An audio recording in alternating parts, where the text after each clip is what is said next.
ایک صاحب نے سوال کیا، مولانا صاحب کیا محرم کے مہینے میں شادی کر سکتے ہیں؟ شریعت میں اس کا کیا حکم ہے؟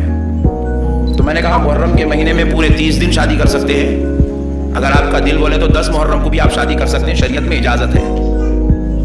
شریعت میں زور سے بولیے، اور زور سے بولیے۔ مگر مسئلہ اتنا سن کے خاموش مت بیٹھیے، یہ بھی یاد رکھ لیجئے جس گھر میں باپ کا جنازہ ظہر میں اٹھ جائے اسی گھر میں عشاء کی نماز کے بعد بیٹی کا نکاح بھی ہو سکتا، بیٹے کا ولیمہ بھی ہو سکتا، شریعت میں یہ بھی اجازت ہے۔ سبحان اللہ۔ وہ مسئلہ سن کے ٹینشن، یہ مسئلہ سن کے بھی ٹینشن۔ شریعت میں بہت کچھ ہے۔ 10 محرم کو ہی نہیں، رمضان کی عید کے دن بھی آپ شادی کر سکتے ہیں۔ عید الفطر جس دن ہے نا اس دن بھی شادی، زور سے ارے مولانا صاحب رکھو، اس دن بھی شادی، عید الفطر کے دن بھی شادی، عید الاضحیٰ کے دن بھی شادی کر سکتے، شریعت میں اجازت ہے، شریعت میں کبھی منع۔ لیکن میں پوچھ رہا ہوں شریعت میں اجازت ہے کیا بول کے آج تک کسی مفتی صاحب سے عید الفطر کے دن شادی کرنے کی اجازت ہے کیا کوئی نہیں پوچھا؟ عید الاضحیٰ کے دن شادی کر سکتے کیا اب تک کوئی بھی نہیں پوچھا؟ جامع نظامیہ قائم ہوا 150 سال ہو گئے، دارالفتاء کے قائم ہوئے، آج تک کسی نے بھی 150 سال میں بقرعید کی عید کو شادی کر سکتے کیا، رمضان کی عید کو شادی کر سکتے کیا، کوئی بھی نہیں پوچھا۔ 10 محرم کو کر سکتے کیا، 7 محرم کو کر سکتے کیا، 8 محرم کو کر سکتے کیا، واٹس ایپ پہ سب جنے پوچھ رہے ہیں۔ بات سمجھ میں آ رہی؟ تو مطلب یہ ہے یہ سوال کرنا یا یہ شادی کرنا مقصد نہیں ہے، یا محبت حسین کو چھیڑنا مقصد ہے، غم حسین کو تکلیف پہنچانا مقصد ہے۔ تو میں نے کہا کہ بھائی ان کو جواب ایسا دو کہ ان کا مسئلہ بھی حل ہو جائے اور محبت حسین بھی سمجھ میں آ جائے۔ تو میں نے کہا بھائی محرم میں 10 محرم کو، 9 محرم کو، 8 محرم کو شادی کرنا شریعت میں جائز ہے۔ شریعت میں جس طرح یہ جائز ہے اسی طرح یہ بھی جائز ہے کہ اگر باپ کا جنازہ گھر میں ہو، دوپہر میں باپ کی جنازے کی نماز پڑھو اور شام میں آ کر اپنی بیٹی کا پھر سے نکاح کرو۔ باپ کا جنازہ دوپہر میں پڑھو، عشاء کے بعد اس کی بیٹی کا نکاح کرو، جائز؟ زور سے بولو، جائز؟ جائز؟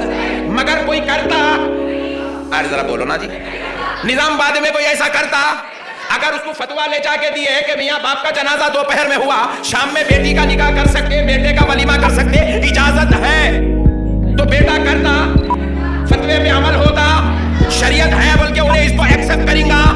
مگر ذرا غور کیجئے گا وہاں پر بیٹا اپنے باپ کے جنازے کے بعد اب کوئی بیٹی کا نکاح نہیں ہوتا، بیٹے کا ولیمہ نہیں ہوتا۔ کیوں نہیں ہوتا؟ کیونکہ اس کے دل میں باپ کی محبت ہوتی ہے، باپ سے پیار ہوتا ہے، باپ کی چاہت ہوتی ہے۔ جس عزیز کا جنازہ اٹھے اس کی اولاد کا نکاح ولیمہ نہیں ہوتا۔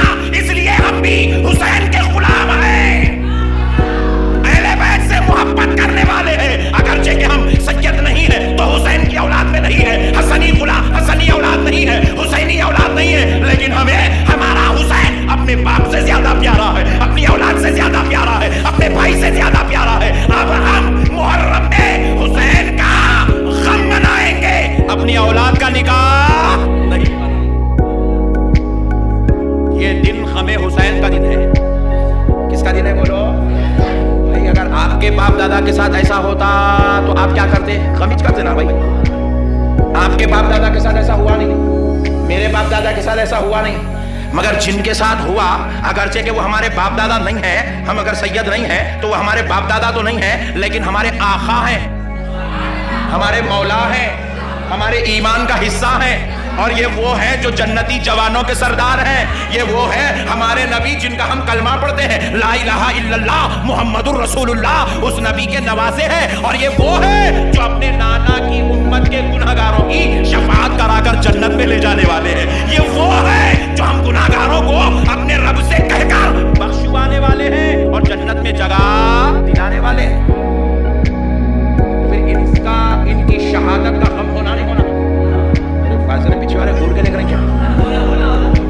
وہ کرسی پہ بیٹھے سے لوگ تو بہت زیادہ بھول کے دیکھ رہے ہیں۔ ہونا نہیں ہونا غم؟ ذرا زور سے بولو، ہونا میرے بھائی، کیونکہ یہ ہمارے آقا ہیں۔ اگر امام حسین کی شہادت نہیں ہوتی تو آج ہم کو اسلام نصیب نہیں ہوتا۔ یہ امام حسین کی شہادت کا صدقہ ہے۔ آج